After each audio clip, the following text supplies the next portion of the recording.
Good evening. We're going to call to order the Tuesday, November 11th meeting of the Board of Education. I pledge allegiance to the flag of the United States of America and to the republic for which it stands, one nation, under God, indivisible, with liberty and justice for all. Can we have a roll call, please? Sure. Mr. Caputo? Present. Here. Ms. Gaska? Here. Ms. Ruska? Here. Mr. Novak? Here. Mr. Williams? Here. Ms. Taylor? Here. We're going to move into this. Do you want to move into the Assistant Superintendent's report first? You know what, Since we have- mine will be really, Okay. should be really quick. There's no President's report. This is for Dr. Skinkis now. Superintendent report, there's only 3 items to report on. Senate Bill 637. We are we believe has reached the draft sublease agreement with the zoo.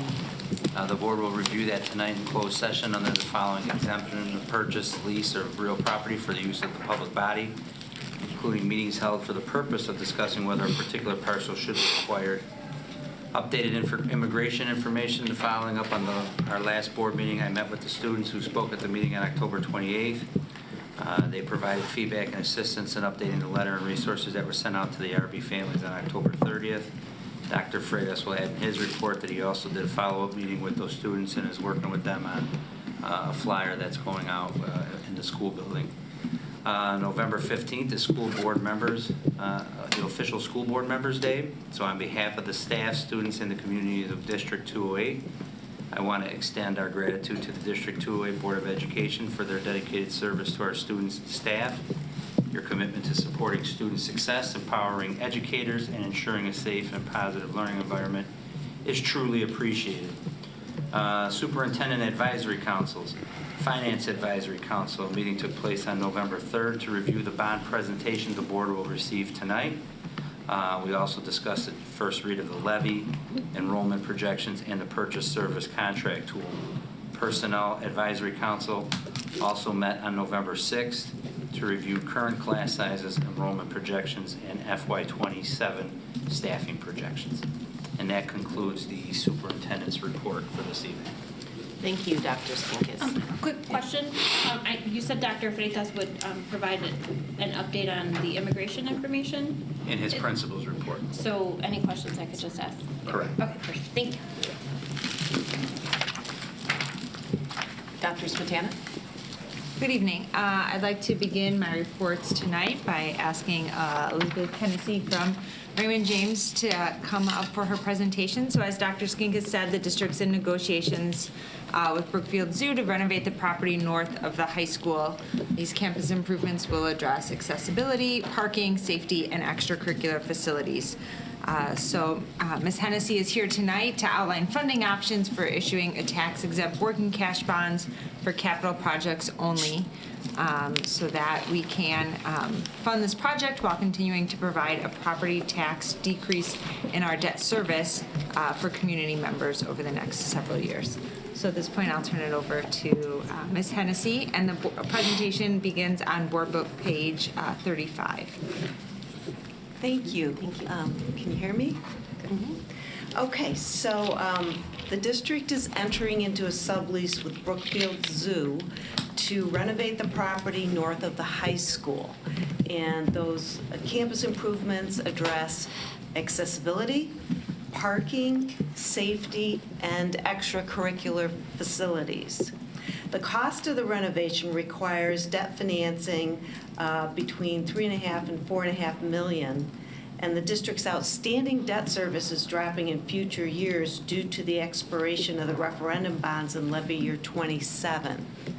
So the additional bonding will maintain that downward stair-step structure, continuing those annual reductions in property taxes for D208 residents. So, as you might recall, the bond levy is separate from your operating levy, and the bond levy is dropping really dramatically in the year 2027, down to 0 currently. So as we look at issuing bonds, we're going to kind of extend the debt service, but there's still going to be drops in the payments every single year. So let's first look at the $4 million option. let me just familiarize you with the spreadsheet.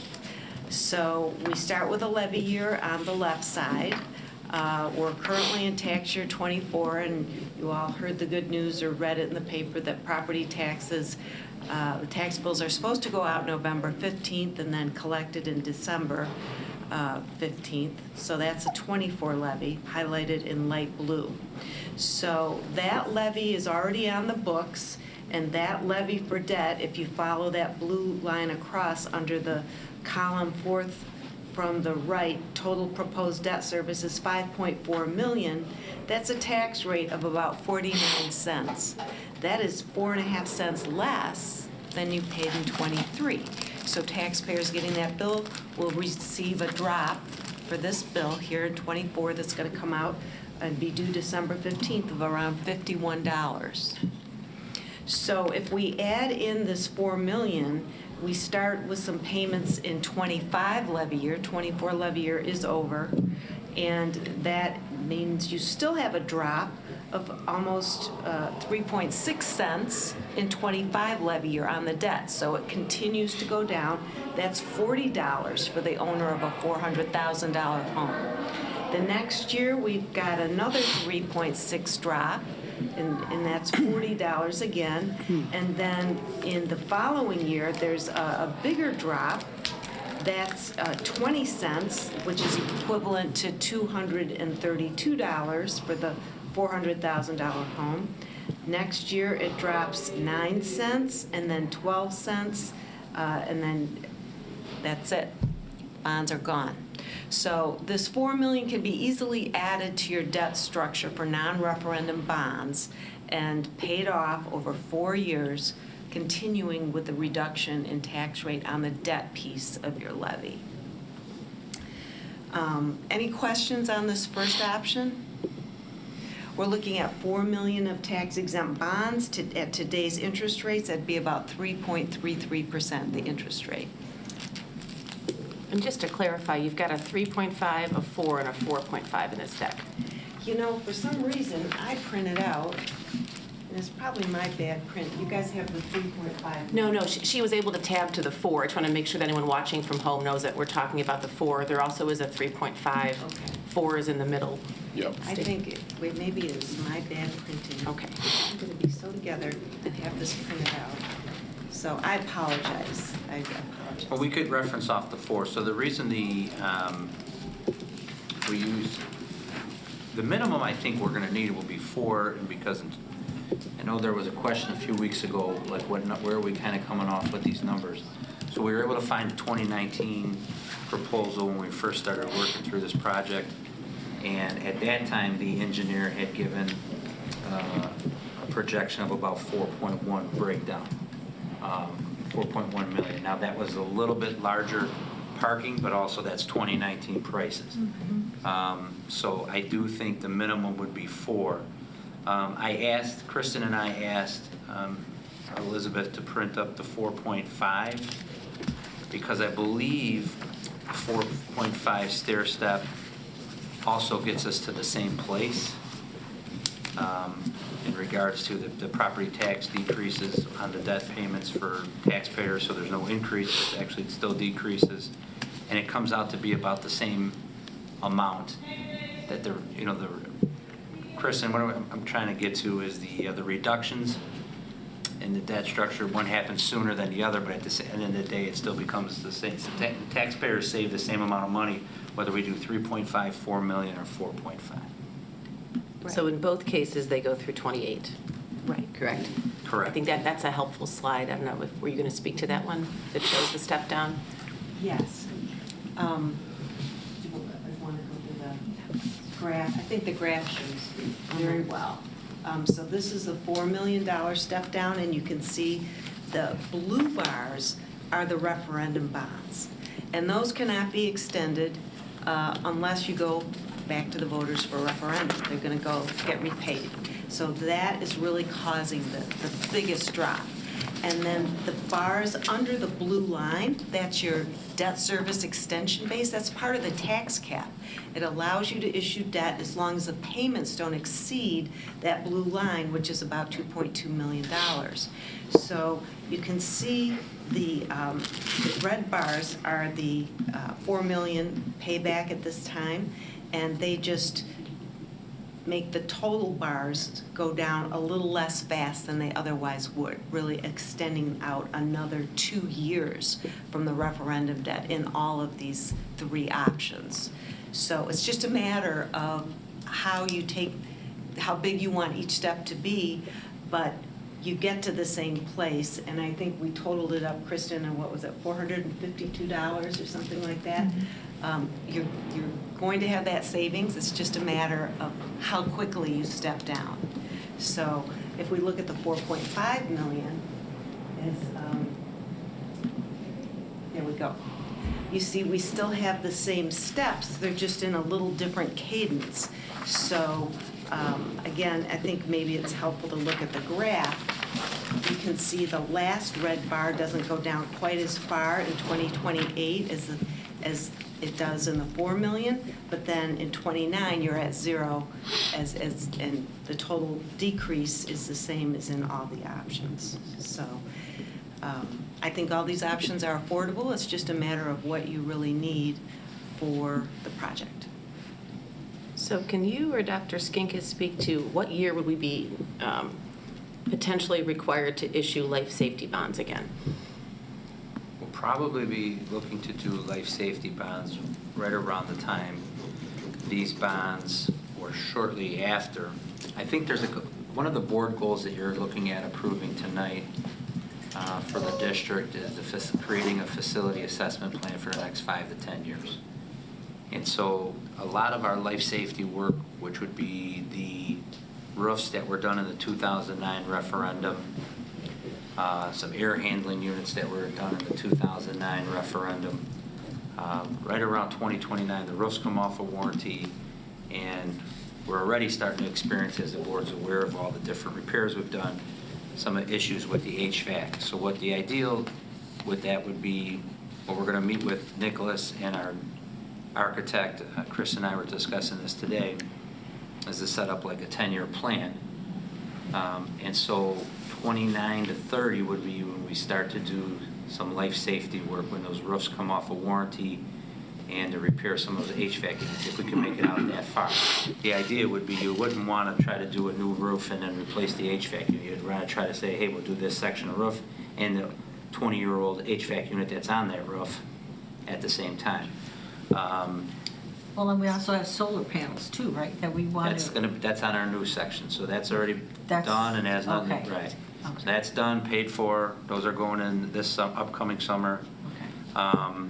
The other issue would be, you have to eventually, the track and the turf went in 2015. The goal was to get 15 years. They only had a 10-year warranty, so the goal would be maybe in between when these bonds would come off the books at 28, you returf the track, resurface the track and returf the field, and you could have a small, I mean, it'd be a smaller amount, it'd probably be around $1 million, $1.5 million, but then you would pay off those bonds, and then that would bring you into the next, the life safety bonds around 29 or 30, which would be for the roofs and the HVAC. So you would continuously create a step down so that there's no large drop off and then a spike for taxpayer. So my only comment on that is that if you do the 4.5, you have less capacity in 28. But it sounds like what you're saying is that that capacity isn't needed till 29, but obviously things can arise. So it's a bit of a, Right.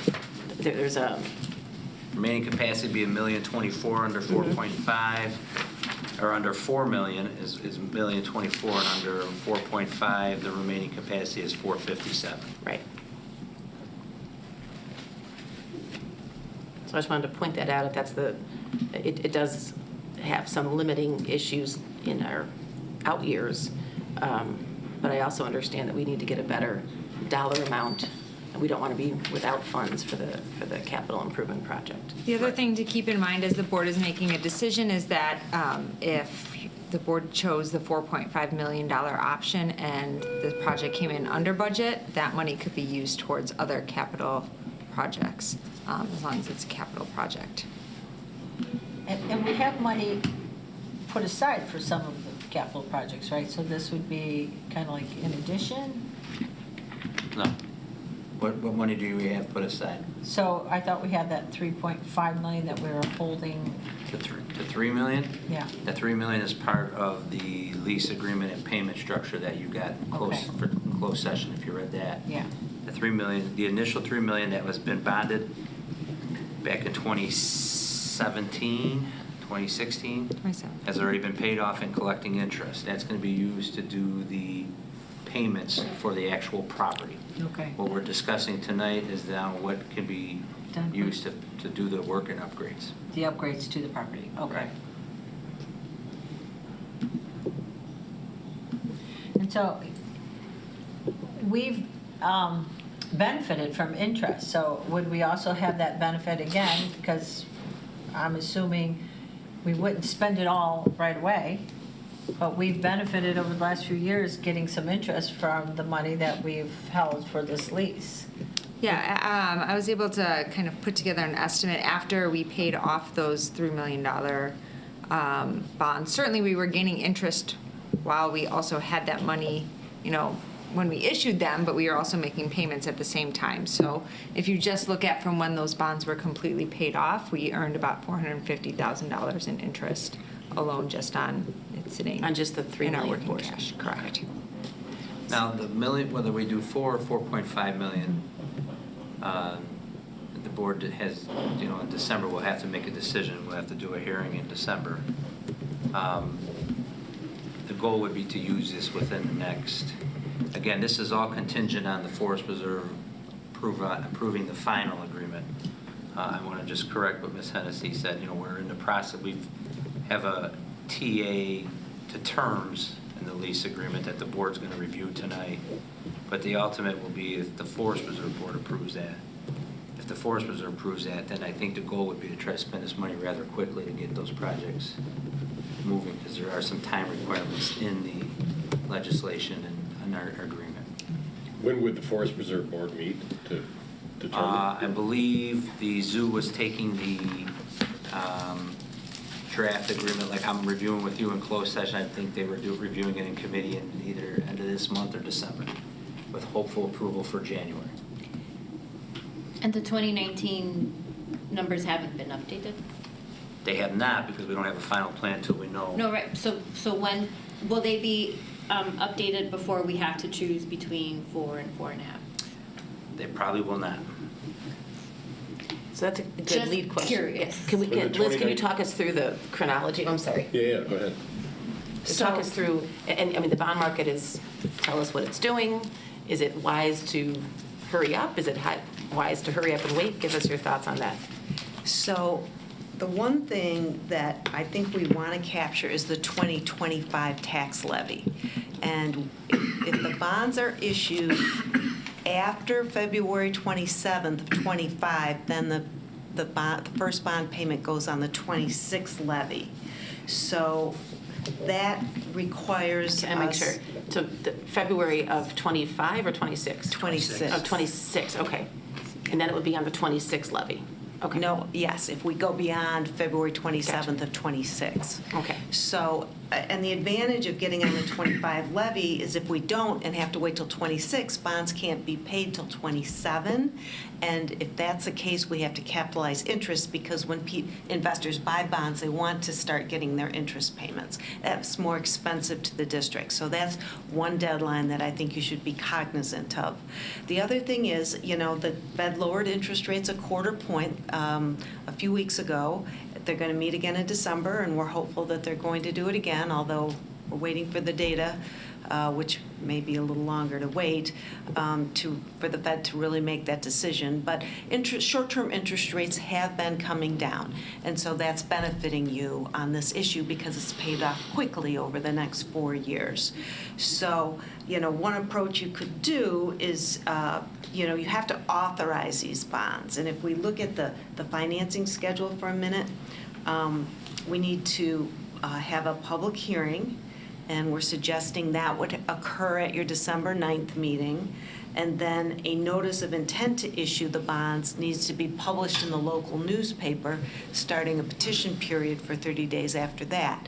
What I suggest is we authorize up to 4.5 million, and then make the final decision on how much you need to issue after your January 20th meeting, when you actually approve the issuance of the bonds. So if you don't know January 20th, I think we could go to that February meeting, but we'd be really pushing it. I think I would have prefer that if the board could come to a consensus on the final amount to issue in January, at the January 20 meeting, that would be great. And we anticipate the 2019 numbers will be updated before that. I cannot guarantee that.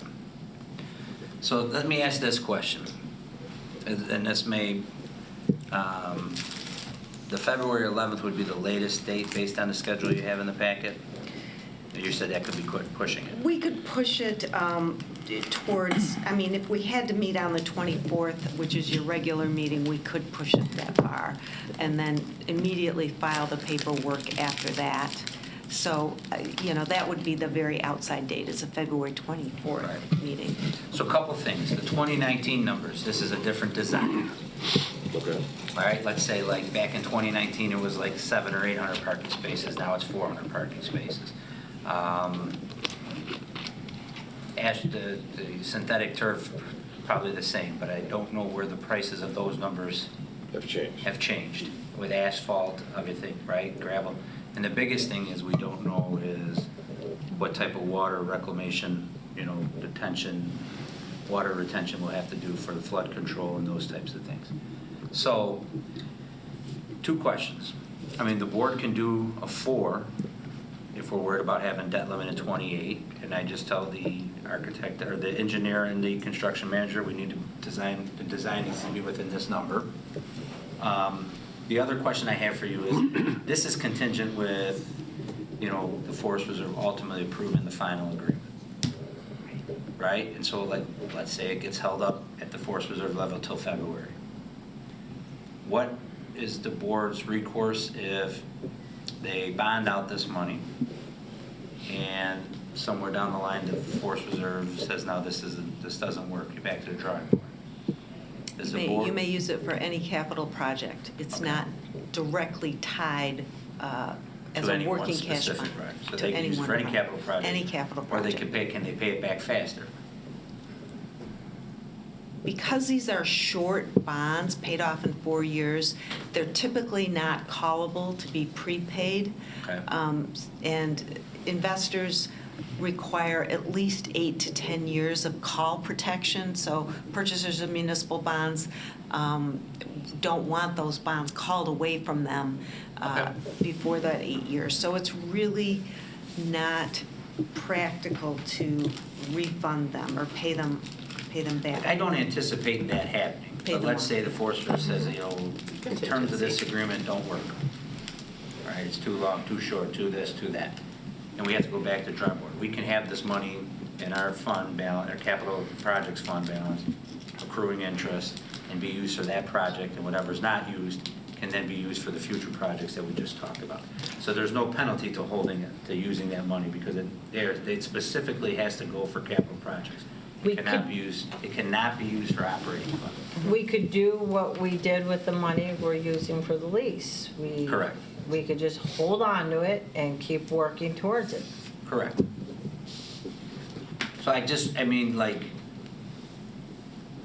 We held on to that the construction for- manager is asking the same questions of that Lorena and Patrick had offered, when can I start putting together numbers in a budget for the project? But we don't even know if we have an approved plan yet, right? So this is working, and with the drop off in February, and then the legislation that was passed with the short window, we're kind of working in a little bit of a reverse schedule. So we've mentioned that it could be used for any projects? Yes. Do we have a list of projects? That's what I just said, the goal that the board's approving, hopefully next week, that's what we're putting together. Together, okay, The 'cause I would turf, feel the more track. comfortable Oh, if we're it's gonna on have plenty of work. Black and white. Yes, Okay. yes. We. And can we get numbers on those? Probably not. I mean, we can get a general from our construction manager to Yes. say, hey, new turf is, this amount, Like right? Yeah. square They're footage. probably simpler estimates than. Yes, the because they've done project. 100 fields and tracks, Yeah. right? Yeah, it's just the number will change depending on when you decide to actually do the work. Right. And we have historical, I mean, we've done roofs continually for decades, so we have an idea what those projects cost. Yeah, that is true too. So we know, and then this is the second turf on our football field, and we have an idea what that costs. Because it's not the first turf that we laid in 2008, or 2000. No, That was all- this that is was the- 2015 is the turf. And this will be a cheaper project at 50 Yes. because you should not have to do the under stuff, the stone, the drainage. Right. All you're replacing is the turf. So I could probably get some cost to those projects quicker. Yeah. So we have to- And That would be best. we saw some air handlers this summer. Oh, the board just Yeah. did the air Right. handler over the cafeteria, that was $2 million. We Right. did that. So I think there's probably some back of the envelope numbers that make sense. Patrick, did you get your question answered? I don't know. No, Okay. I did. Thank you. Okay. Any other questions for Ms. Hennessy? Well, and I think that project, managers, they could probably give us a bandwidth of an estimate of what we think it would cost. Here's what will happen. That's exactly what Nicholas will do as our construction Yeah. manager. They can't do that, though, until we have an actual design. And then they can go to their subcontractors and get rough numbers, and then they come back to us and say, okay, based on this initial design, you're looking at a budget of this. And if we know we only have 4 million, then we go back to the drawing board and say, okay, we're taking out this net, or we're taking out this type of turf, or we're doing, an alternate for drainage. So it's a process that will take a couple months. Okay. Right, I think we know the maximum we can do is 4.5. We know in 2019 it was at 4 million, so we know the minimum we should probably do is 4. So we should have the hearing at the 4-5, and then the board would take action following the hearing. Correct. In hopefully a January timeframe, assuming the zoo and the other partners cooperate. Yeah. Okay, I just want to make sure I was recapturing the chronology in my head. Does that work for everybody? Yeah. Any other questions for Ms. Hennessy? Student board members, you good? Yep. It's your first bond. Thank you very much. Thank you very much, Liz. Thank you. Dr. Smetana, you still have some other items, correct? Yes, I have several tonight, so bear with me. First, I will begin by providing the board with financial reports through the month of October, which represents 33% of our fiscal year. I'll begin with the monthly summary report. You'll see the total operating revenue for the month was $583,291, with 40% coming from evidence-based funding, which is state funding, 16% coming from our interest on investments, and 9% coming from CPPRT, corporate personal property replacement tax. The total operating expenditures for the month were $2,543,429, with 78% towards salary and benefits, 10% towards special education tuition, and 6% for operations and maintenance. Next, I provided the monthly financial statements. You'll see the summary of fund balances shows that the district has been deficit spending this fiscal year due to the delay in property tax revenue, which we typically would receive in August. As you'll see later tonight, we talked about at the last meeting, the district will need to approve a working cash interfund loan to use some of our money from working cash to pay for bills in the education fund for tonight's bills that you're seeing, as well as possibly December bills. At the last meeting, there was a question about the amount or percent that we have in property tax from escrow. There's really no way to know exactly what that number is.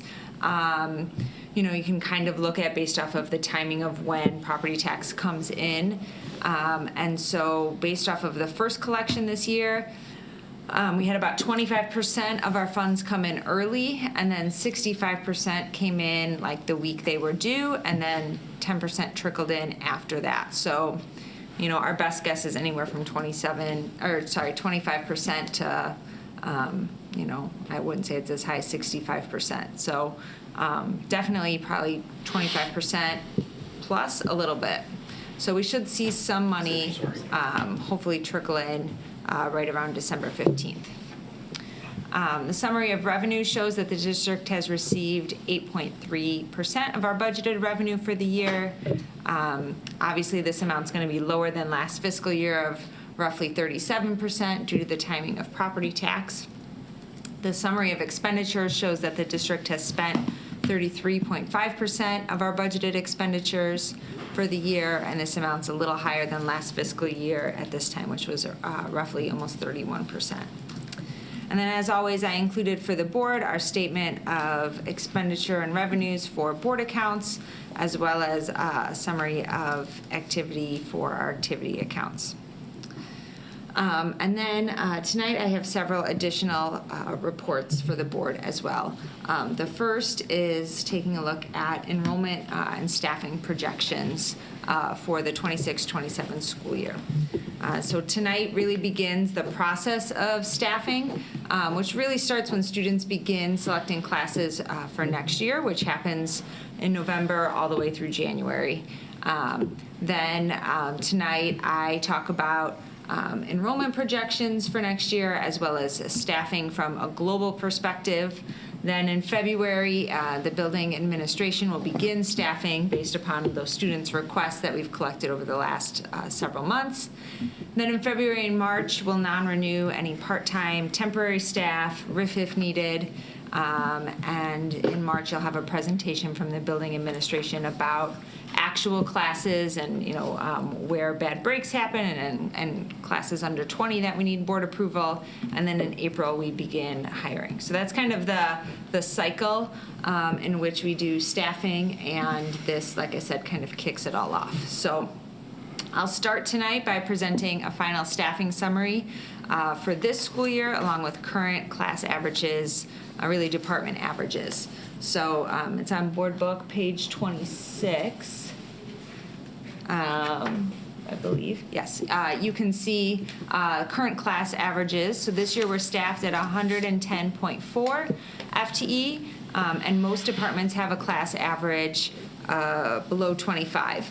There was a question submitted as to why social science is almost 26 when all the other core departments are at 23 or 24. And that's for a few reasons. One, social studies is primarily an elective department. We consider certain classes within that as exceptions: U.S. history, world history, and Gov. But outside of that, all of the other classes within that department are electives. All of our electives are scheduled at 30-1, and then other departments have a lower class average because they have intervention classes or they have classes running under 20 that have board approval. Like world language, for example, has our heritage speaker classes, which are intervention, and then I believe we asked for, almost all of our French classes to be running low as well, so that we could continue that sequence. So that's going to significantly pull down the world language average as a whole, and social studies doesn't have those intervention classes. And then also I will see, as you see later in the presentation, we use 27 as the class average for the model, because really 23 or 24 across the board is not sustainable from a financial perspective. And so that's why, when we do this staffing model to see where our FTE should be for the entire building, we're using 27. The next page is the RBHS enrollment projection for the 26-27 school Can I year. ask you a quick question about that? Because I submitted that question. Do we know if that's similar at neighboring schools, neighboring districts, that the social science classes have the larger class size on average? I do not know. It varies from. I was just varies wondering from if RB district is to an district. outlier as far as that goes. And I would say that this year, I wouldn't say that's a consistent every year trend either. I think that's just where the numbers fell this year for the department. Some years world language is higher. Some years there are other departments that are higher based off of where the numbers fall. Looking at enrollment projections, this year, at this time last year, I projected we would be at 1672 in terms of our enrollment. And as of October 22nd, we're at 1649. And so that includes both of our special education students that attend at another school. We call those our outplaced students, as well as transition students. And so if you look at the chart below that on the same page, you know, when we start to look for next year, we will take those numbers out. So if you look at the chart in gray, sorry, the second chart on the page, but the gray bar going across, you'll see that 1649, but then we pull out the students who were outplaced at another school, and that has us at 1627. And then if you pull out the transition students, we're really at 1599, and that number we'll refer to on the next page. That's on the bottom chart, correct? Correct, yeah. Because we're really looking at, the whole purpose of enrollment projections is we're really looking at how many students are going to be at RB needing FTE. And so that's why we pull those student populations out when we're looking at this. Where am I seeing the 1599? What am I missing? The 1599 will be on the next page. Okay. The 1627 includes the transition students, but then if you look at the top, the transition There's 28 students this year were transition. 28. Okay. Got it. Understood. Transition Thank you. students do not take a 5-period schedule. They're already outside of that 5-period schedule. Okay. Well, correct, and one of our, and not all the staff uses FTE for that. Right. As well. So looking at next year, we're projecting a rather large freshman class, and so the projection for next year is 1673. If you jump back down to the second chart in blue, you'll see when you take out the students who are outplaced, you would be at 1650. And if you take out the students that would be in transition, you'd be at 1618. And then I've included the next 4 years as projections as well. I wouldn't put much stock into fiscal year 30 and fiscal year 31 because things change at the feeder schools. Kids move in, kids move out. We've had fluctuations before projected, and really our enrollment has been rather consistent, as you can see, over the past several years. Well, I would say your projections have been remarkably consistent too, so thank you. I think it's a helpful, I don't know exactly what steps you take to get us there, but they're awfully aligned. Thank you.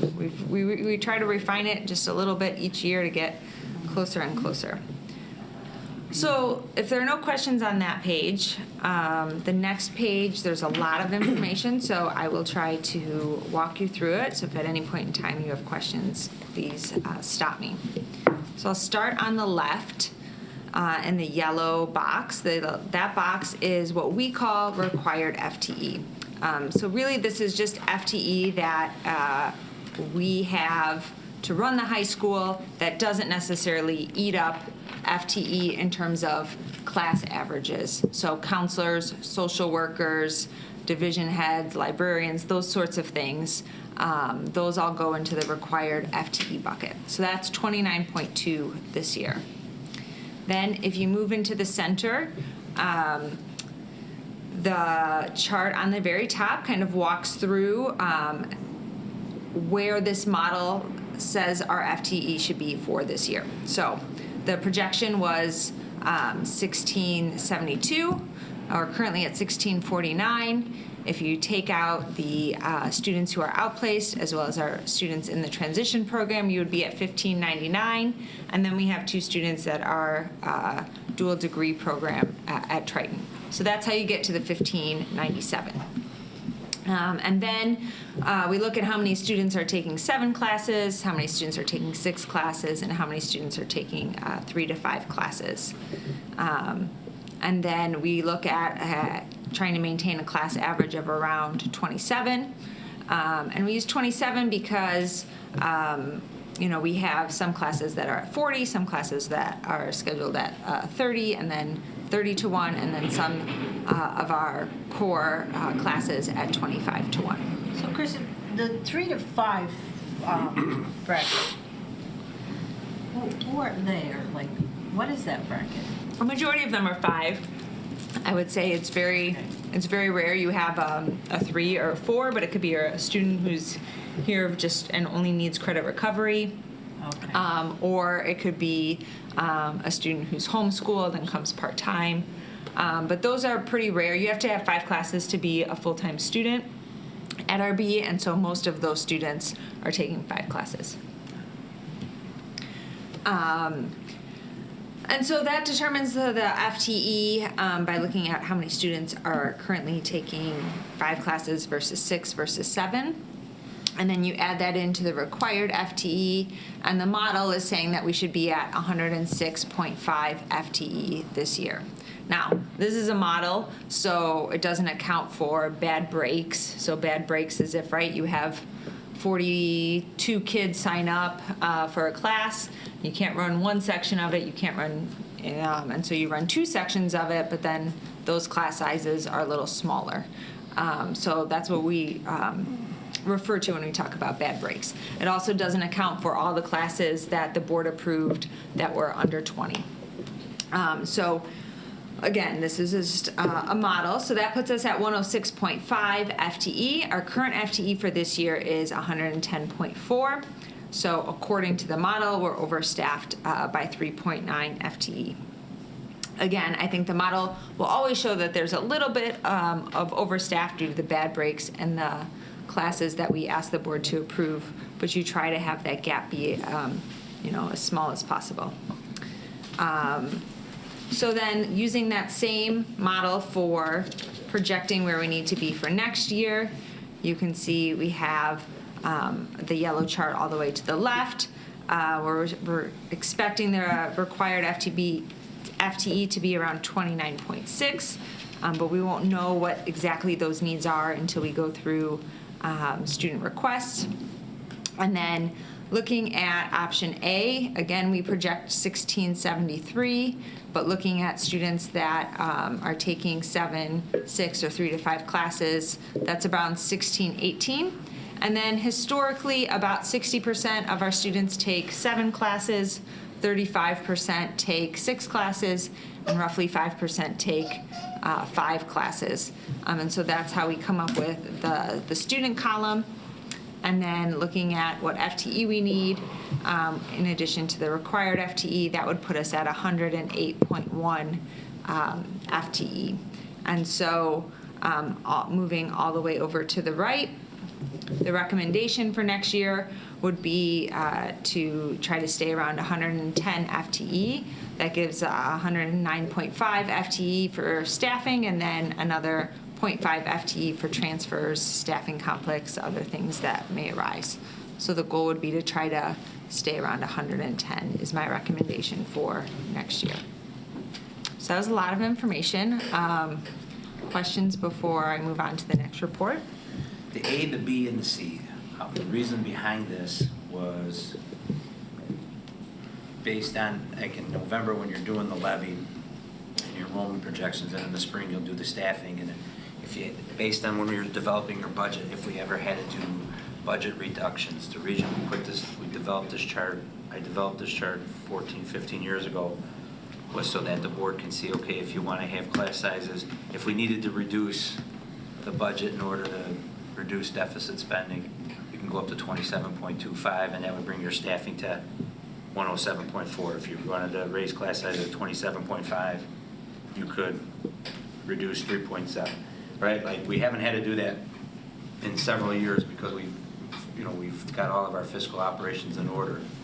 But that's the reason why we give you 3 options, because your 80% of your budget is salary and benefits. And so this was kind of trying to show you, like, the number of students taking 6 classes, 7 classes, average class sizes. So that's why you get kind of like this snapshot now. And as you can see, we're using 27. Even with the social study elective being at 26, they're all still below the average class sizes are all still below, with the exception of PE, which runs at 40-1, and that's even at an average of 35.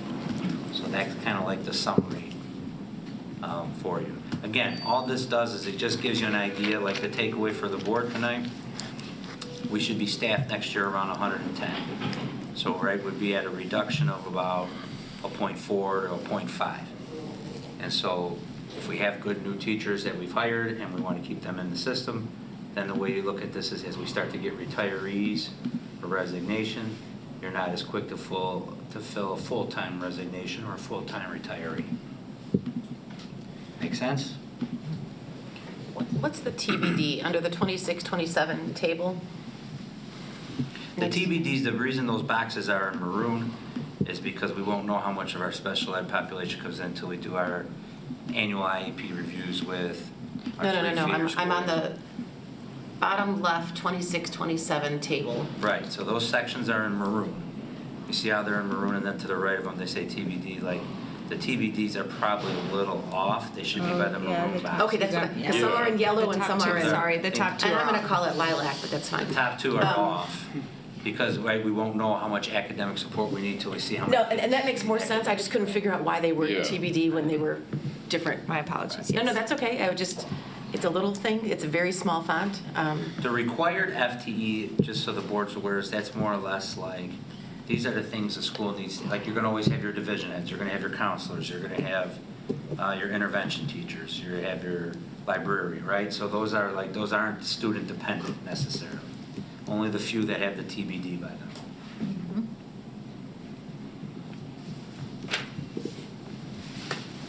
Okay, Good. moving on. Okay? Any more questions on this? Okay, The next page in the board book is the operational fund balance reduction report. So the school code was amended by Public Act 103-394 that require districts that do not receive federal impact aid are required to complete this report on an annual basis. This is, I believe, the second year we've had to do this.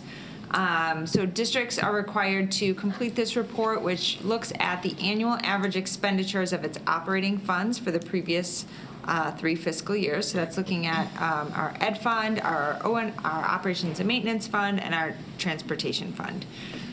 So it looks at the average expenditures of those 3 funds, and then it looks at the combined cash reserve balance of the operating funds. And if the balance, the cash reserve exceeds 2.5 times your average expenditures, then we're required to adopt and file a written operation fund reserve reduction plan. So the goal is to not be sitting on a bunch of money is the whole purpose behind this report. And that's fairly a new law, right? Kind of Correct. I in believe this is our response to- second year that we have are required to complete the report. We are nowhere near having to complete the report. As you can see, that number, looking at the ratio, must be less than 2.5, and our current ratio is 0.445. are these posted? Does the State Board of Ed post all of these, or do they aggregate it somehow?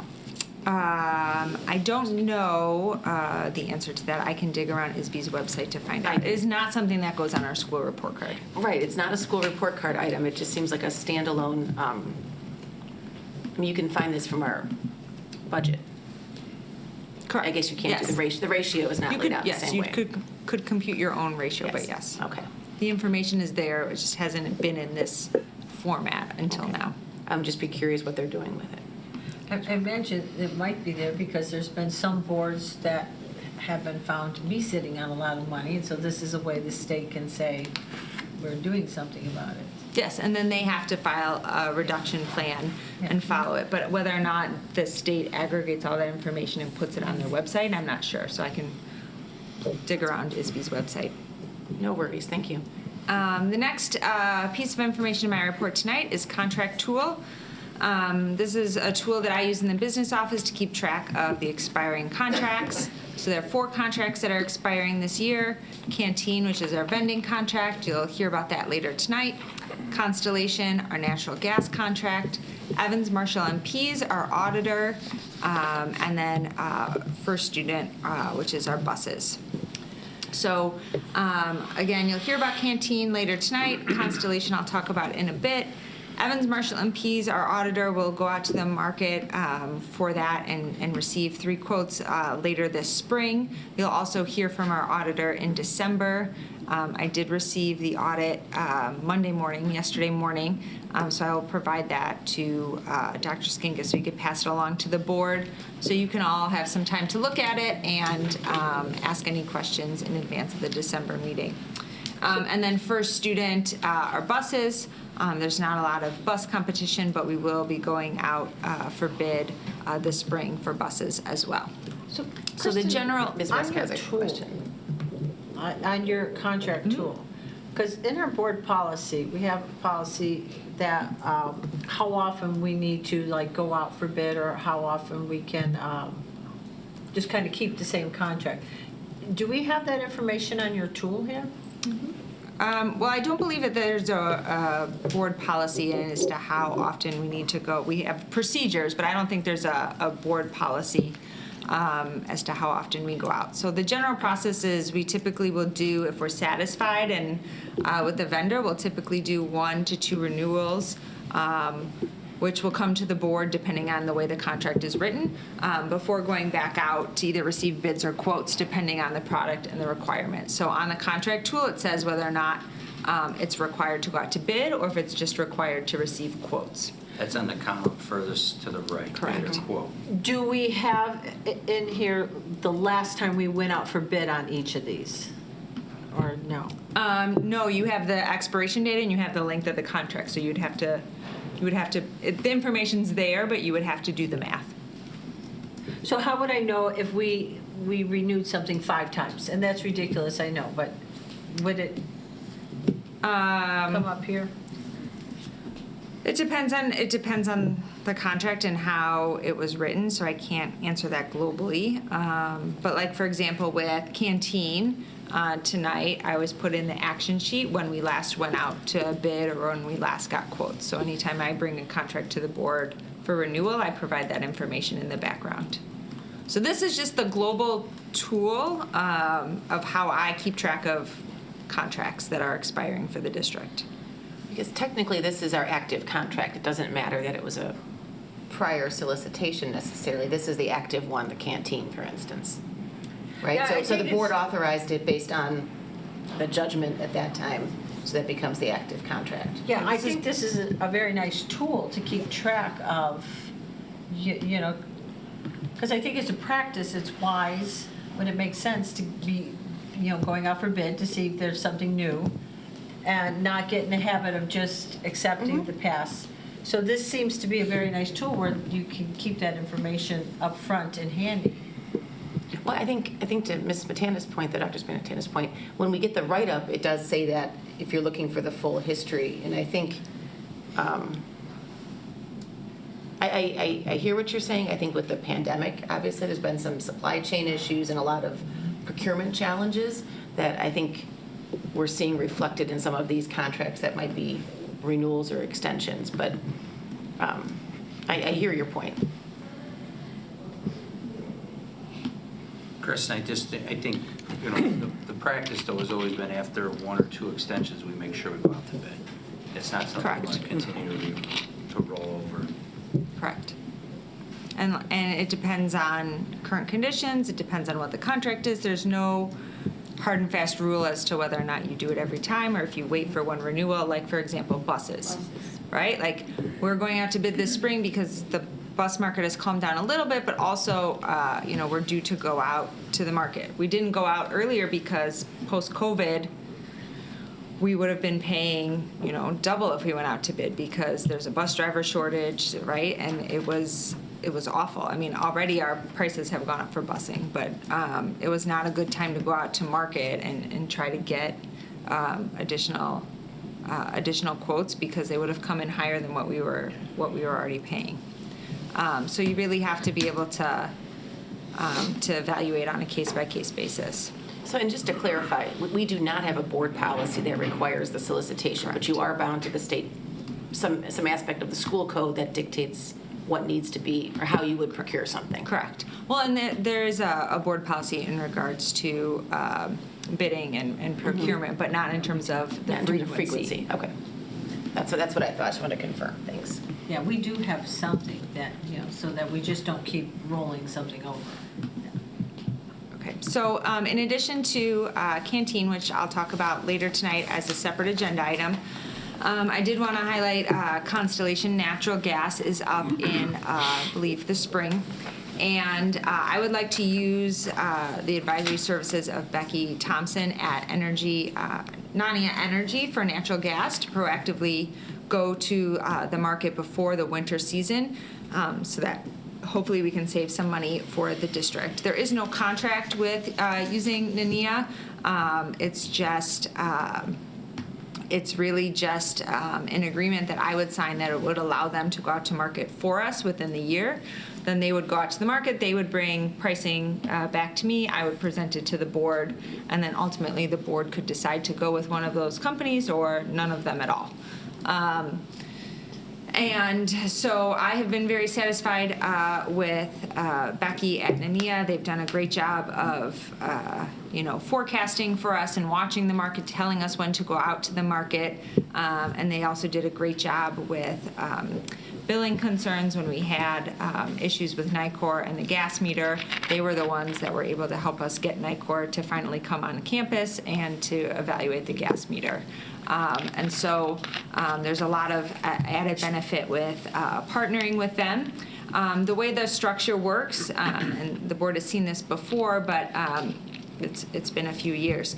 So they have the industry average is that they tack on 3 cents per therm to the rate, and the natural gas company assumes this fee. So we don't pay Nania anything. They get that directly to the company that receives the contract. So they are wanting to continue to partner with us and have offered to reduce their service fee by 50% to 1.5 cents per therm. So I wanted to bring this to the board before I move forward with Nania, and then hopefully I can bring back some information at the December board meeting specific to our situation in terms of pricing and different contracts with gas suppliers. How did we start working with them? Because when you said they've done a lot of good work for us, I just don't recall how it was that we got involved with them. Scott Baranek, the person prior to me, had started that relationship. So I don't know how exactly it got started.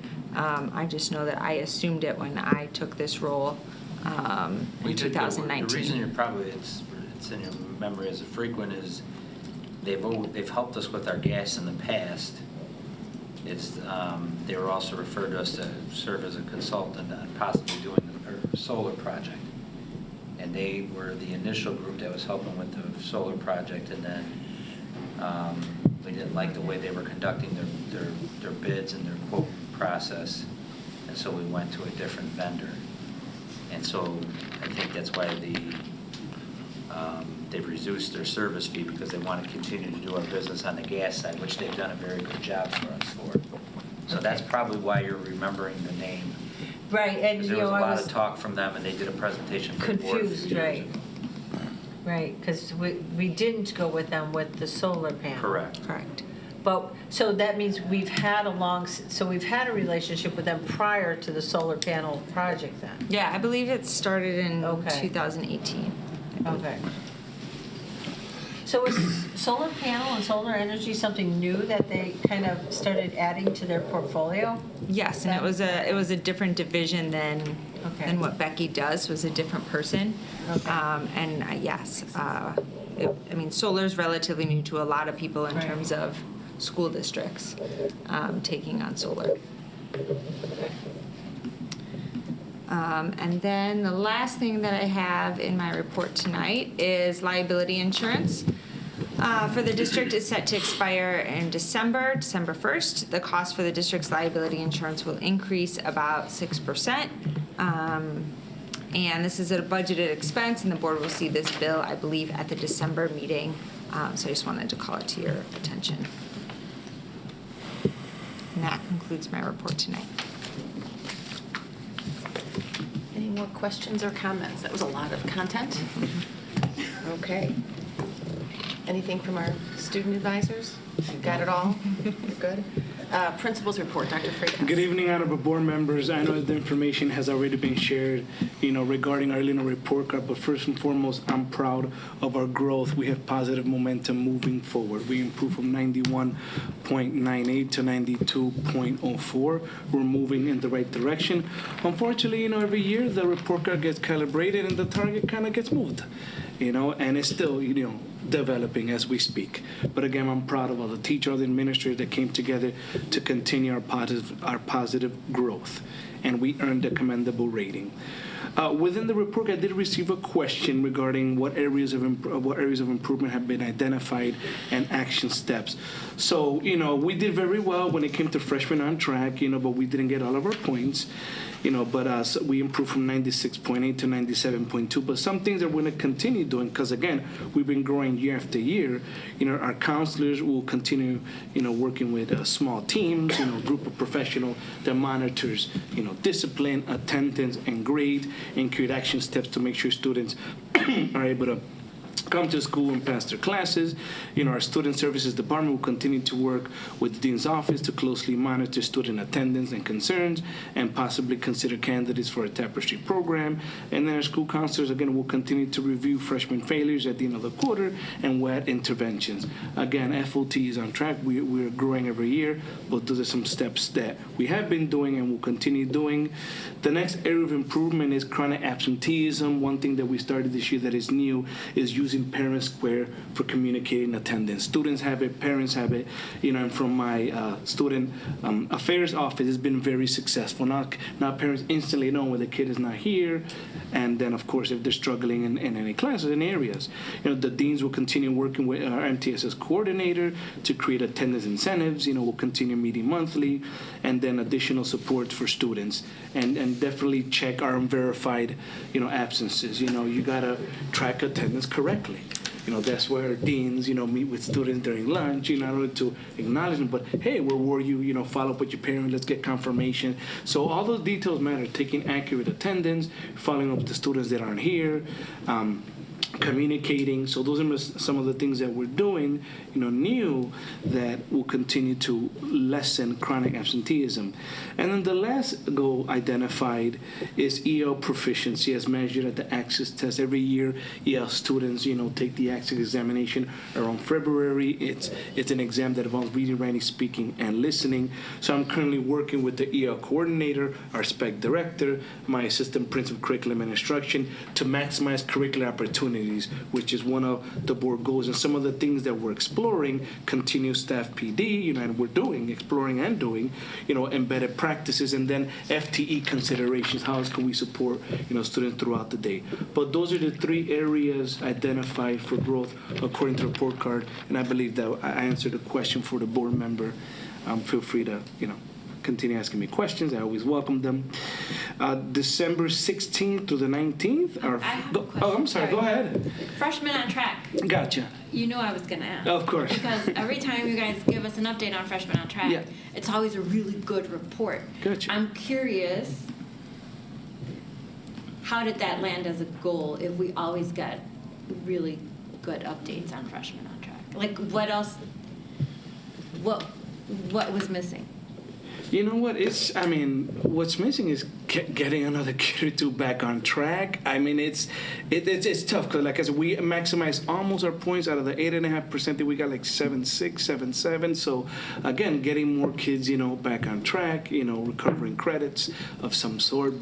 And then our struggle is, there's some students that, for example, are in an extended algebra that if they fail a semester, they're pretty much off track because they get, the additional credits. So, again, we're moving forward. So we're Just growing. curious. Yeah, we're growing. We just need to, get another kid or two and continue adding another kid or two back on track, And again, the momentum is positive. I can only see us getting more points, if we're always growing 0.3 or 0.4. I'm just surprised Freshmen on Track was it. And it is great. Our freshman on track is fantastic. Really it's just good when you look at the points. points, I'm like, man, we still got to improve. Right. Like, how much more could we improve? Of course, Okay. but Okay, yeah. thank you. Second quarter ends on December 19th. For school cultures and operations for the month of November, we've updated immigration information, on our website, front and center, under news and announcements. We have updated immigration information that takes you to the letter from our superintendent, which includes resources available from the state, and especially the Illinois Immigration Coalition that kind of houses everything from Zoom meetings, from Know Your Rights seminars, from information, from printing out whatever rights card you have. I mean, that hub has everything you will need when it comes to immigration. That is front and center. And then the board question that was submitted, were staff members involved in addressing student concerns? I reminded teachers first and foremost that they could use any resource that we have on our website, and they could print out research for the kids if needed. I have worked, and I'm proud of all those staff members. We have emailed parents the resources. I have met with students to address their concerns. We're actually finalizing a flyer with a QR code, which will take you to the letter from our superintendent that has all of the resources. That was one of the students asked. So again, I think we're listening to all of our stakeholders. We're communicating the resources, and we're taking steps forward. The fine arts calendar, I believe I shared the fine arts calendar with everyone. We distributed it at the beginning of the year. Big shout out to Ms. Kylie Fletcher, our community engagement coordinator, for making that happen. And again, that calendar speaks to our two-way communication goal. I know many parents who have students in the fine arts, ask for a calendar, right? So you listen, you work together, and you produce. To me, that is an example of two-way communication. I couldn't be more proud of Ms. Fletcher, and parents have received it. I've distributed the calendar at several concerts already, and I think I saw Mr. Williams one, and I gave you one myself. But it's been a hit. There's been family members that have been inputting all the performances, today on their calendar. So as you can see, I think it's a well done product. That highlights all of the key events coming in the fine arts world. Did we get some of these at the local libraries by any chance? Yes, correct. Okay. Yeah. We're working on that. Again, we wanted to give it to all the parents that were here. We kind of ran out, but we will be engaging, the libraries and the township to make sure that any community members has those. I think especially around the as well. holidays, I know there's a lot of seniors who like to attend holiday events, right? Yeah, correct, Madam President. Today we hosted our annual Veterans Day ceremony. Again, a wonderful, wonderful event. We had approximately, 80 veterans attend. I want to thank first and foremost all of the veterans. They're always welcome at RB. Ms. Kylie Fletcher, Ms. Chaika, Mr. Helgeson, Mr. Greaves, Mr. Fields, Coach Styler, Mr. Baum, Mr. Loeb, Ms. Matana, Mr. Manning, the Quest staff, security, SA, Coffee and Tea Club, building admin. Guys, this was a team effort and always has, and of course, I'd like to thank our superintendent for his great vision. Under college planning tips for freshmen, we had another college planning tips seminar today led by Mr. Franco. I was there. You have maybe about 40 or 50 students and families attending, getting ahead of the college journey. We have our fall break coming up, the 26th through the 28th of November. For activities and athletics is November. Winter sports have begun. I believe, all the teams have been decided already. The tryouts have wrapped up. So good luck to all of the winter sport athletes. And there's some teams that are already competing. I know bowling's already competing, And then in December, when it comes to activity athletics, I highlighted our athletic activities website. I hyperlinked it to my report because we have events, I want to say, every day, pretty much in December for everything we do. That's what I'm proud of RB, that we have a plethora of opportunities both in the athletics and extracurricular activities. And that concludes my principal's report, honorable board members. Question? Yes, Madam As far Vice as the President. updated immigration information, Gotcha. the flyer with the QR code, is Yes. that a student-driven initiative, or is that something Yeah. we're So the students came. When I met with the students came. We looked at the QR code, make sure it works, make sure it's linked to our resources. So students came. So it's a partnership between admin, educators, and students. But it was, a big shout out to our Association for Student for Tolerance for initially bringing that. Yes, And is the flyer ready? we are almost there. Because 2 weeks, this is now 2 weeks, Correct. and things have only gotten worse. Correct. I would appreciate it if we can help the students get that flyer out Gotcha. It should be ready in tomorrow. the next day or two, Thank Madam you. Vice President. Any more questions? Yes, Ken. In addition to the flyer, any other initiatives that came out? Any other initiatives? You know what? I think linking the resources front and center, you know, the QR code, and being always open and available to support families and students, you know. I mean, I just want to make sure the students feel comfortable with the outcomes of the meeting. I mean, they came 2 weeks ago and they were very forthcoming, and Sure. they shared all of the things that they're dealing with. So I just want to make sure that in 2 Gotcha. weeks they don't come back and say, no, we're waiting. No, they're being heard. Okay, And again, the thank flyer you. will be up very soon, Madam Vice President. Thank you. You know, I met with those students a day or two after the board meeting. We had a very good meeting. We discussed what we can and can't do, and they actually helped me with the letter and went back out to families and went through the different resources on that letter. So, remember, Dr. Freitas was out of town, so they were waiting for Dr. Freitas to get back in town to meet with him to do the flyer and do some of the other activities. No, I know. It's just this is very time sensitive and very time dependent. So Yeah, I got you. I understand. things move quickly in that realm. So that flyer needs to be out. Yeah. Like now, please. Thank you. Yes, ma'am. Yes, thank you. Student advisors? Huh, Ari? Okay. December 11th, NHS is hosting a final study table from 2 to 4 p.m. in the student cafe for any students who need guidance while they study for their finals. And as an NHS member, I'm going to be tutoring there as well on that date. And then for schools, culture and operations in November, on November 9th, we have the RBHS Best Buddies Helping Paws joint food drive.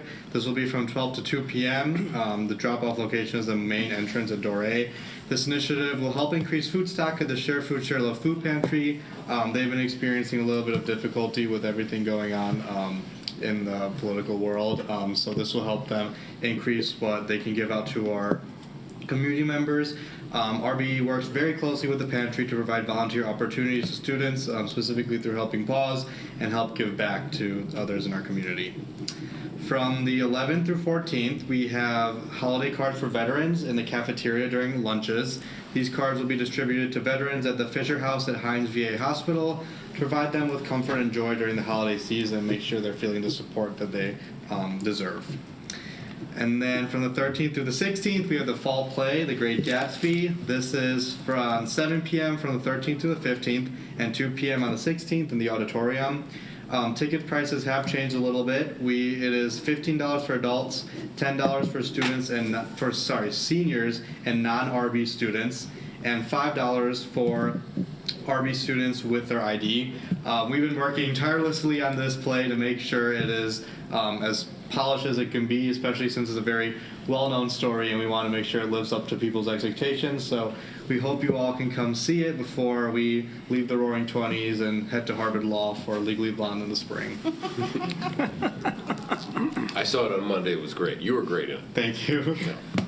On November 14th through 15th, the IHSA state competition for girls swimming and diving will be happening. 9 a.m. for diving and 3:30 p.m. for swimming. This is located at the FMC Auditorium in Westmont. And then additionally, I want to give a shout out to Maria Ellis, a senior here. She qualified for state last weekend with a school record in breaststroke with timing just over a minute. Nice. On November 20th, Dorai Donuts is returning to RB with a variety of donuts. They'll be here in the morning at 7:30 a.m. It will be available for all students in all lunches till 1:45 p.m. And then on November 21st, the YC2 applications are due. YC2 stands for Young Community Changemakers. This program is offered by the Community Memorial Foundation located at Plymouth Place on the Grange to students at Hinsdale Central, LT, NAS, and RB. It is a leadership development program designed to educate and empower local youth to become our community's next generation of philanthropic leaders.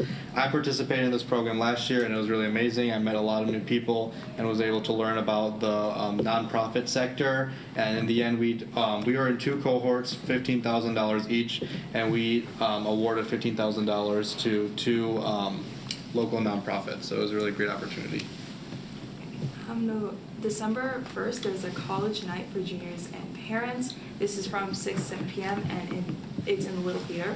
This provides juniors an opportunity to further grasp the college application process And I'm really thankful for this because my sister is a junior this year. And although I know the college application process more because I'm a senior, I'm going to push her to go to this. Under activities and athletics, on November 26th, 28th, and 29th, boys basketball team will be attending the Vandermarket basketball tournament located at Harlem Main Gym. On the 26th, tournament will begin at 6 p.m. against Hinsdale South, and on the 28th, it will start at 4 p.m. against Fenwick. And then in December, from December 11th through 12th, we have the Student Association Notes of Acknowledgement.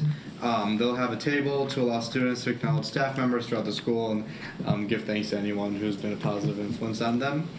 And then lastly, we have senior yearbook ads due on December 31st. The class of 2026 will be able to buy ads for our yearbook this year. Great. Hey, Thank you both. guys, I'm sorry, one quick correction. The calendar for juniors is December 9th. Okay, one quick correction part of that. Okay, December 9th. Tell your sister the right thing. There we go. Thank you both very much. Moving on to information items, we did have a handful of FOIA requests. Dr. Skinkis? 2 FOIAs are submitted, one from Steve Johnson and one from Steve Watts. A summary of those are included in your packet as well as the official responses. Thank you. And then we have the Varsity Palms overnight field trip. It's simply a date change. This was previously approved. Yes, informational item for the board, so it's part of the public record. The board officially approved this at the previous meeting, but the travel arrangements needed to extend the trip by 1 day, so we wanted to make sure the board was aware of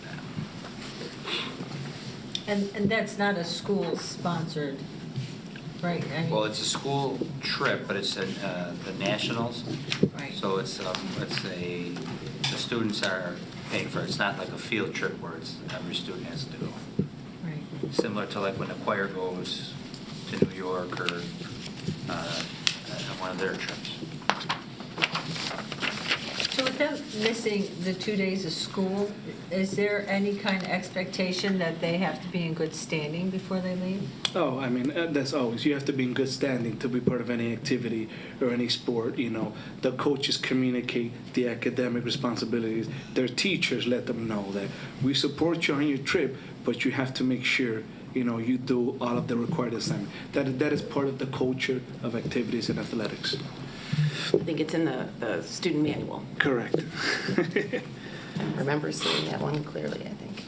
Any more questions or comments? We're good? Visitor opportunities. Do we have some visitors to speak this evening? Okay, come on up. I'm going to read a small paragraph and ask you to state your name. The Board of Education welcomes and encourages the participations of citizens in the business of the school district. There are 2 points in the meeting where visitor comments are scheduled. Citizens are welcome to raise questions or make comments at either one.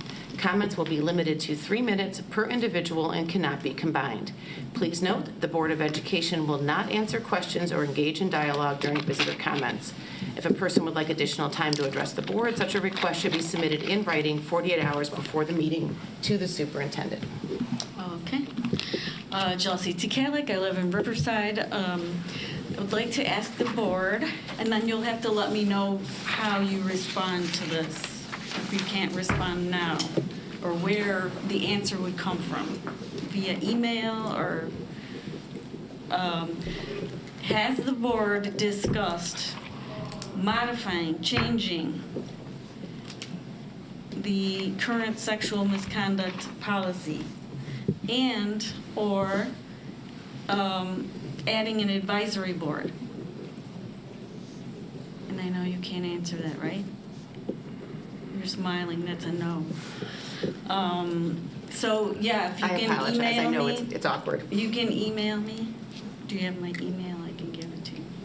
If you want to send that question to the school board email, Okay. and then the board president can send you. Okay, also I'd like to add a project for your $4.5 million. The front sidewalk, it's a whole trip hazard. For years, huge cracks. And Riverside likes exposed aggregate, so that's gonna cost extra money too. Just FYI. That's what you have now. The front sidewalk Yeah, specific. the main entrance? Oh, the main entrance. Okay. You got cracks that are... G or A? G, I think. Thank you. Well, the whole horseshoe. Okay.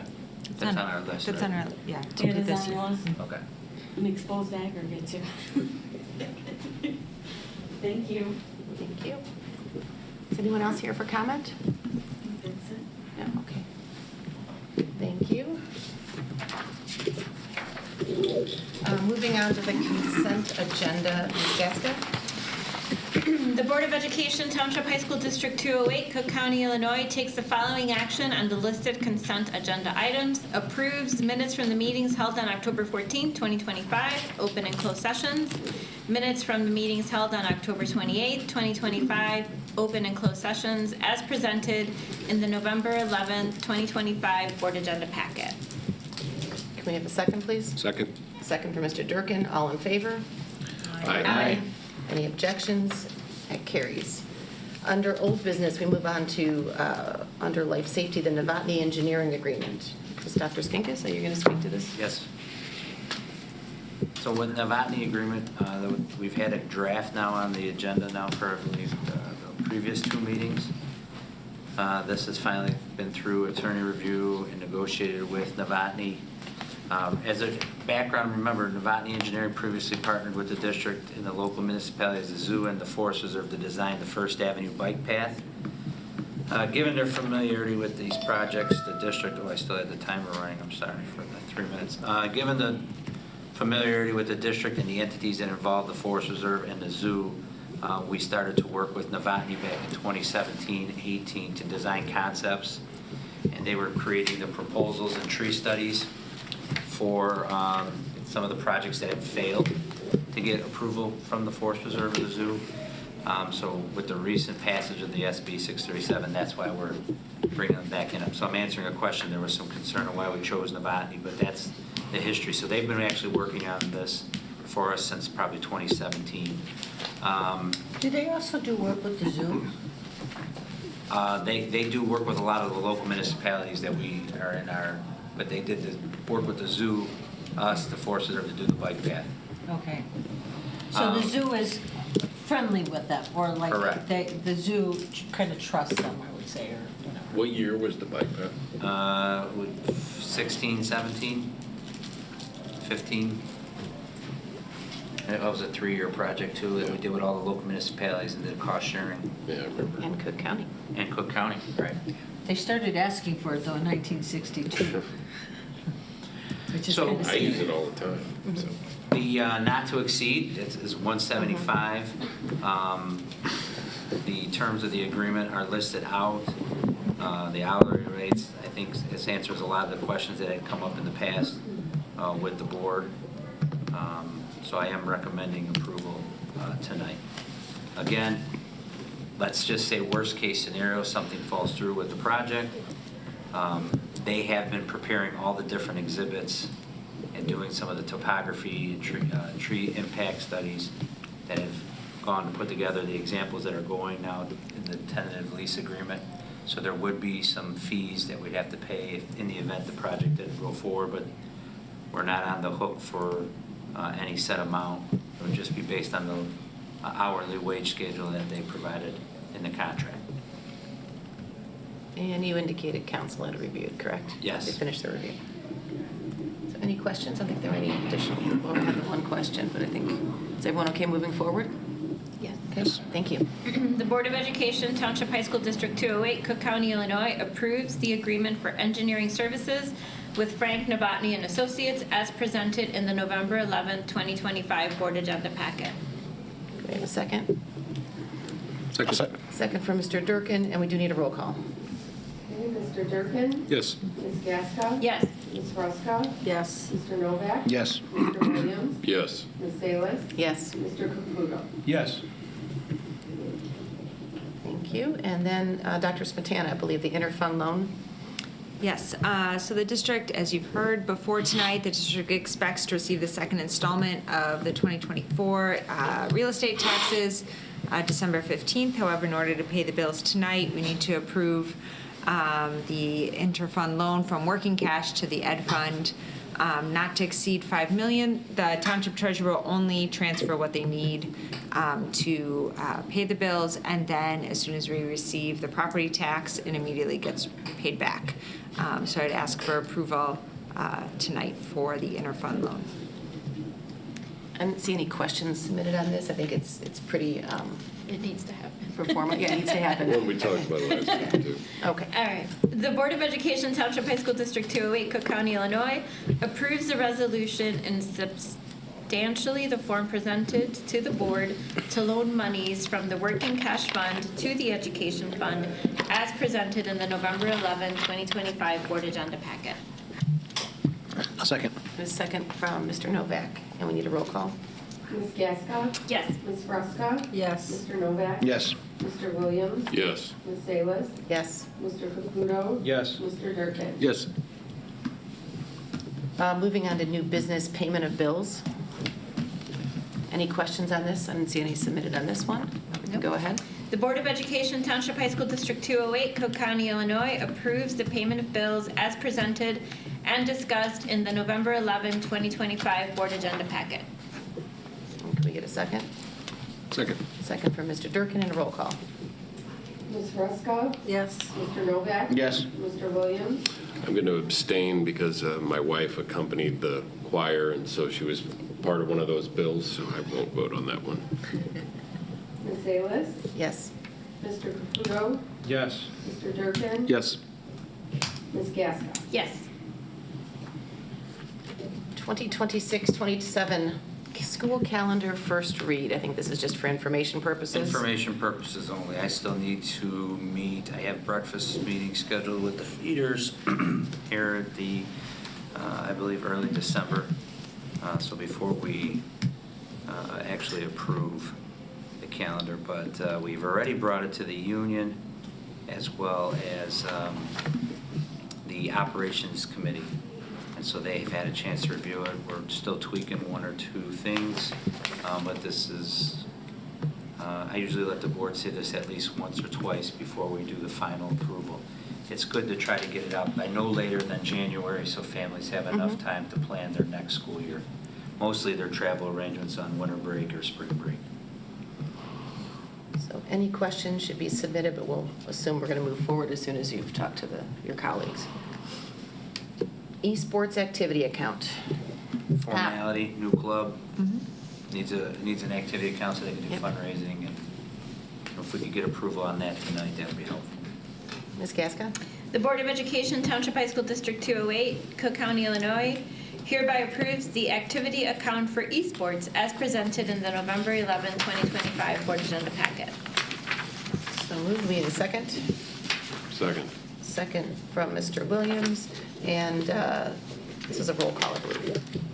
Mr. Novak? Yes. Mr. Williams? Yes. Ms. Salas? Yes. Mr. Caputo? Yes. Mr. Durkin? Yes. Ms. Gasko? Yes. Ms. Ruska? Yes. School maintenance project grant. It's an annual grant that's available. Dr. Smetana usually submits these on an annual basis. It matches up to $50,000. We were thinking that we could use this towards, we've done this in the past with you'll see all the projects that are listed there on the background sheet. We were thinking that we could use this to, as part of a matching grant for some of the work that we're going to be doing with the field. And this is a first read this evening? Correct. Okay. Any questions for this evening? from Just anyone? one, can you change it, or do you have to, when you submit it, do you have to sit? That's a good question. Once I submit it, you cannot amend this grant. It works different than the other grants. So if for some reason we chose not to move forward with that project, we would either forfeit the money, or if one year they gave us the money before we submitted any expenditures, then we'd have to give the money back. So do you have a backup? I mean, we know that there's things that are broken, like the sidewalk. You know, I mean. We can add more projects onto it if you think. Well, this is a pretty broad description of work, though. Right. I mean, so I think it does, it's only 50,000, and it addresses, if you look at this, Accessibility. from the parking lot to the school, enhancing security from parking lots. I mean, there's a lot that I would assume could fall under this. Yeah. It's a good point, though, yeah. It's limited to whatever is written here. Yeah. So that's a first read. Canteen vending machine contract renewal, first read. Correct. Did we skip proposed tax Oh, the levy? levy. Yeah. We missed E, proposed tax levy. My apologies. I just crossed it off like we did it. I apologize. That's okay. So tonight is a first read of our proposed estimated tax levy that we must file in December. It was reviewed with Finance Advisory Council on November 3rd. The district always does what is called a balloon levy. So tonight you'll see that we're asking for an increase of 4.95% in order to capture the maximum amount of any taxes on new property.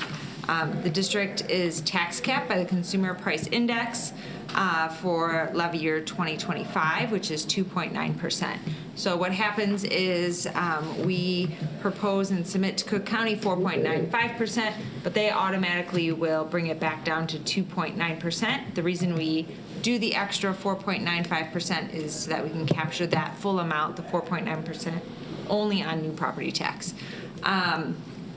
And so I can briefly go over the spreadsheet. If you look at column C, you'll see that that was our tax. What page is that, please? Sorry, 187. What is that? That's the next page. 187. 187, okay. So first of all, I'll take a step back. There are two main terms that are used on this spreadsheet. The first is levy, what we ask for, and the second is an extension, what we're entitled to receive. In any given year, we don't receive the full amount. There's always property tax that trickles in from previous years, but that's the amount of money that we're entitled to receive from that levy year. So if you look at column A and B, those are the funds in which we levy for or ask for money. And then column C is the money that we received or entitled to receive from the 2023 tax levy. And then the next set of columns are for tax levy year 2024. So remember, you levy in December of 2024, but then we receive that money in calendar year 2025. The tricky part for school districts in Cook County is it spans 2 different fiscal years. So we receive some money in the spring and then some money in the fall. The other piece of vocabulary on this worksheet is what's called the loss factor, and Cook County adds that loss factor on for you. It's 3% in all of the funds and 5% for debt service. And so you can see column F is our final extension from last year's tax levy, what we were entitled to receive. Obviously, we're still receiving some of that in December of this year, but that's the amount of money that we were entitled to receive from last year's tax levy. New that I've added to the spreadsheet is also what's a line called, it's right above the total row going across, it's called levy recapture. We don't ask for any money, but what they do is Cook County,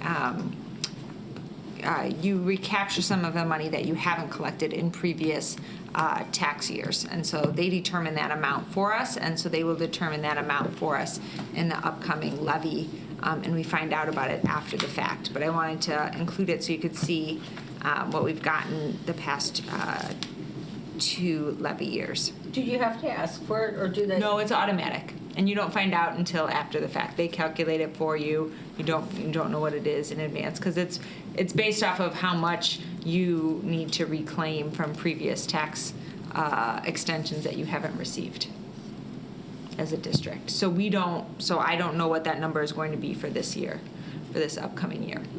We just find out after the fact. And so looking at this proposed tax levy, so what we do is we take last year's extension and we increase that by 4.95%. That's column J. But what we really, so that's what we'll submit to Cook County. But looking at, okay, how much money are we actually going to receive? We'll take what we were entitled to receive last year, column F. We increase that by 2.9%. That's the tax cap. That's what you see in column I. And then you add on that loss factor that I was referencing, that's column K. So, and then looking at, okay, well, that's the amount of money we're entitled to receive. How much new money is that? That's column L, looking at the difference between what we were entitled to receive last year and what we will likely receive this year. Doesn't include, our estimate for new property. And so that's column L. And then lastly, on this spreadsheet, there's a public act that requires you to also disclose fund balances for all of the funds. We do this at every board meeting, but you've seen it earlier in my report, but I wanted to make sure it was on the actual levy sheet so that we can be in compliance with that public act as well. I did not receive any questions on the levy, Kristen. If there are any additional questions, the board will see this again at the next meeting, where we'll have a hearing. We do publish it in the paper, although we're not required to have a hearing because we're not asking to go over 5%. That's why we ask for 4.95%, but we do a hearing every year for transparency and publish it in the paper as well. Practice. Yeah. And we would do a hearing for the tax levy at the same meeting where we would do a hearing for the bond. Correct. So that would be a hearing Total intensive hearing. meeting. Okay. Plus the auditor will be there. Interesting agenda that Ms. Molo will have to set up with you, Ms. Dr. Smetana, for those two hearings. So he's going to one hearing, come out, going to another hearing, Yeah. come out. I mean, they're short, but Correct. Okay. Moving on, canteen vending machine contract. Yes, so the contract for the district's vending machine canteen is set to expire in December. The district has been with Canteen since 2018. It was previously another company, I believe, at that time, and then Canteen bought that company out.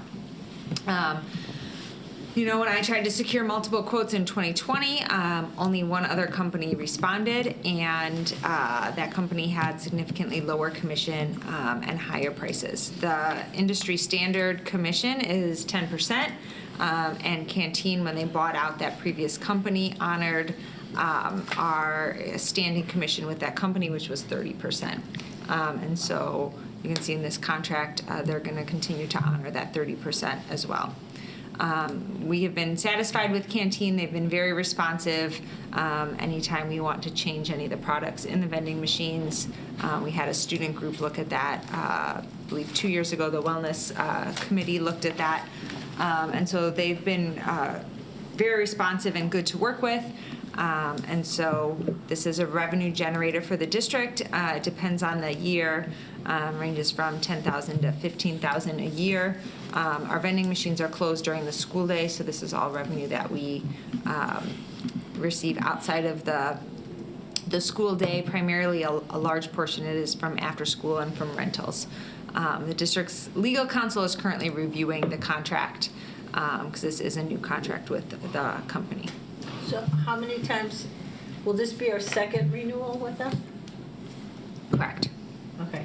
I mean, I can imagine in 2020, the world shut down, so I don't think it's a revenue generator, so I mean. Well, it's I know, not- but I just don't think 2020 is a good comparison year for any.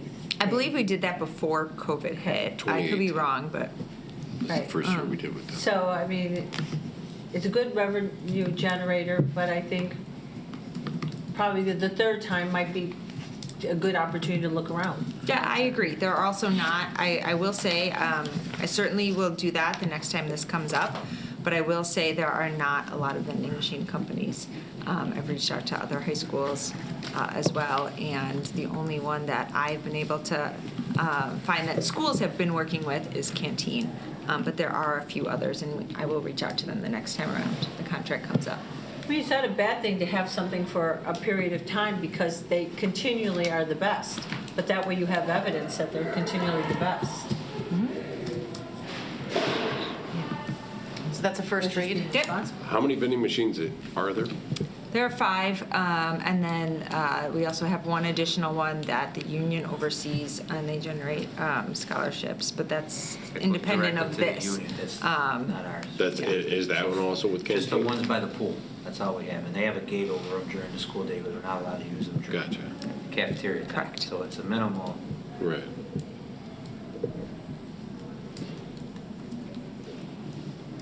Any more questions? And you're looking for this to get approved at the next meeting. Correct, this is just a first read.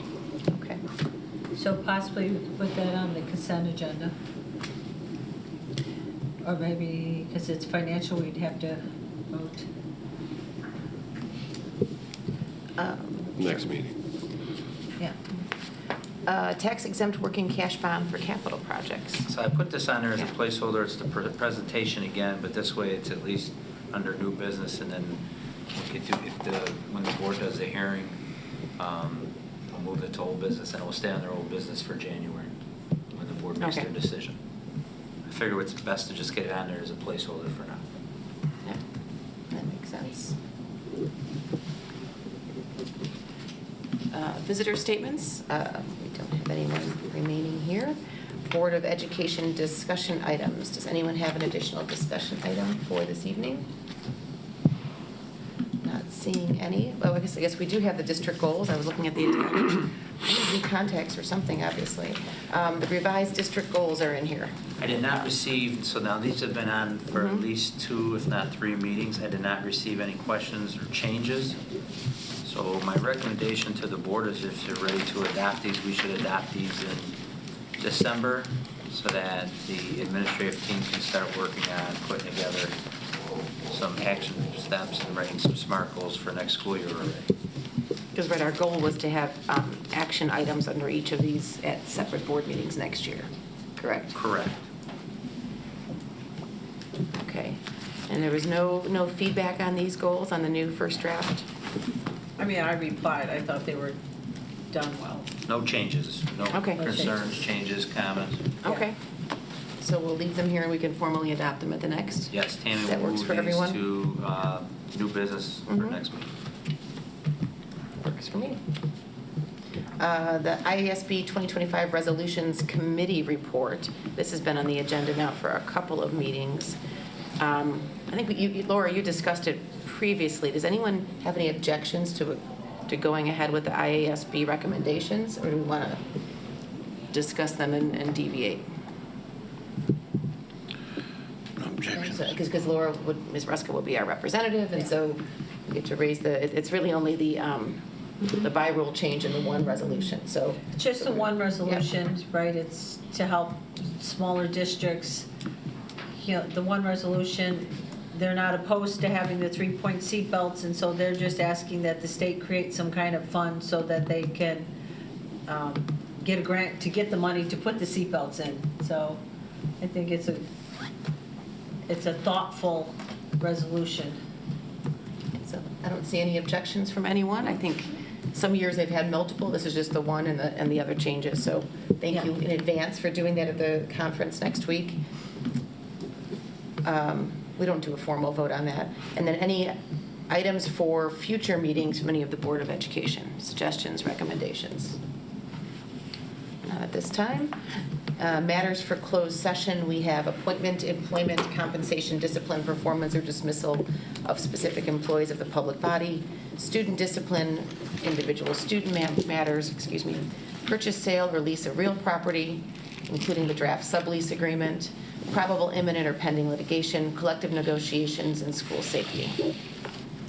The Board of Education Township High School District 208, Cook County, Illinois, enters closed session for the purpose of considering the closed session matters as presented in the November 11, 2025 Board Agenda Packet. So moved. Do we need a second? Second? Second from Mr. Durkin, and a roll call to take us to close, please. Mr. Williams? Yes. Ms. Salas? Yes. Mr. Caputo? Yes. Mr. Durkin? Yes. Ms. Gaska? Yes. Ms. Ruska? Yes. Mr. Novak? Yes. Okay.